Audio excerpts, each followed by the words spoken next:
The small amount of bleeding into the escaping cumulus is of common occurrence and does not interfere with sperm penetration after this ovulated mass is transported into the oviduct. This is another follicle about to rupture and shows the extensive vascularity of the thin follicular wall and eventually involve a large part of the apex of the follicle. Note that the stigma is becoming thinned out and forms a nipple that bulges at the apex. The rhythmic movements of the follicle are due to the respirations of the anesthetized animal. The cells comprising the superficial germinal epithelium and the underlying connective tissue gradually break away.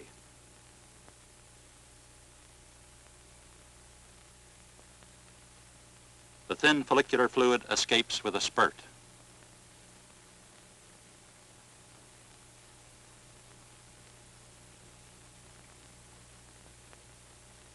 Note that the edges of the stigma are quite smooth and pale in appearance.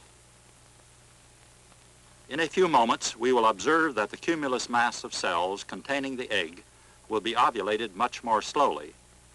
After the initial follicular fluid escapes, ovulation of the cumulus mass is a relatively gentle process, a flowing out of the follicular contents.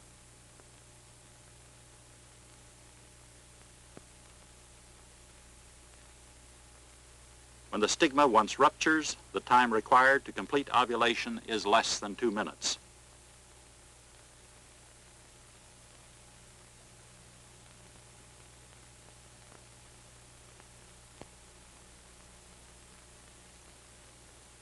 The egg will escape from the follicle momentarily. It will be visible as a small, round, whitish object appearing over the edge of the follicle just now. The egg is enclosed in a tightly bound layer of epithelial cells, the corona radiata. The cumulus mass remains attached to the follicle, and it cannot be pulled free without rupturing it. The egg is a round whitish object in the center of the strand. Once again, the removal of this ovulated cumulus is effected by the action of the ciliated cells of the fimbria. Now let us study the mechanism of egg transport from the surface of the ovary into the oviduct. This is a low-power view of the oviduct and its mesenteries as seen in a rabbit. The oviduct is supported by a dorsal mesentery, the mesosalpinx. Another transparent membrane spans the opposite border and is called the mesotubarium superius. As we look through this membrane, we see the irregular fluted edges of the fimbria of the oviduct. Since the mesotubarium superius is attached to the fimbria itself, its contractions causes the fimbria to sweep backwards and forwards over the ovary.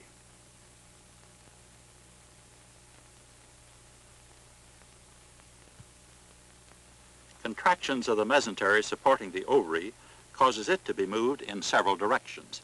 We are looking at the surface of the fimbria that is in intimate contact with the ovary. Observe the complexity of its various folds and fringes. We have placed a freshly ovulated egg still enclosed in its sticky cumulus on the surface. The living egg and cumulus were stained supravitally with methylene blue for contrast purposes. The cumulus mass is being moved toward the ostium of the oviduct by the sweep of the cilia. Irrespective as to where the ovulated eggs come in contact with the fimbria, the beat of the cilia is programmed to transport the egg mass towards the ostium.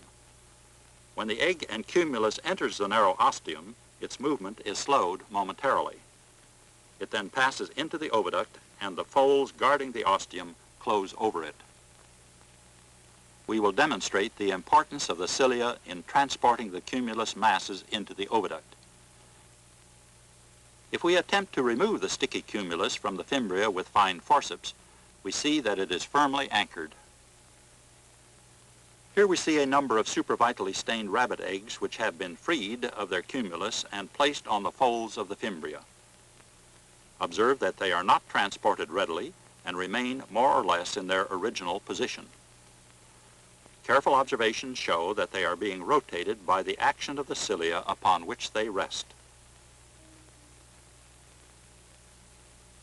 If spheres of stained glass simulating eggs are brought to the fimbrial surfaces in a similar manner, their rotatory behavior is more readily appreciated. If a freshly ovulated egg still in its cumulus is placed on the same surface, the importance of the presence of the cumulus and its sticky matrix in efficiently transporting ovulated eggs is emphasized. An oviduct has been cut open longitudinally with a fine pair of iridectomy scissors to expose its mucosal folds.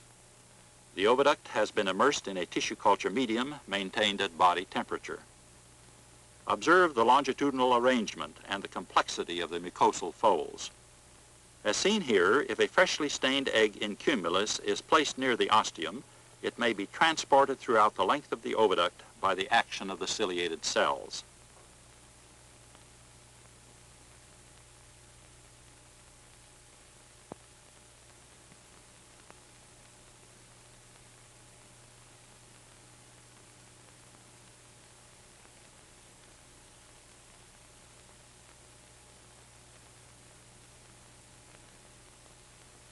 We have shown here that cilia are capable of transporting cumulus masses throughout the length of the oviduct.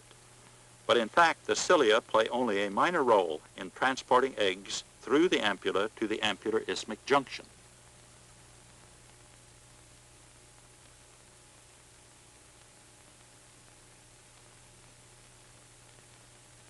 Here we see the normal mechanism of transport through the ampulla of the oviduct in a rabbit.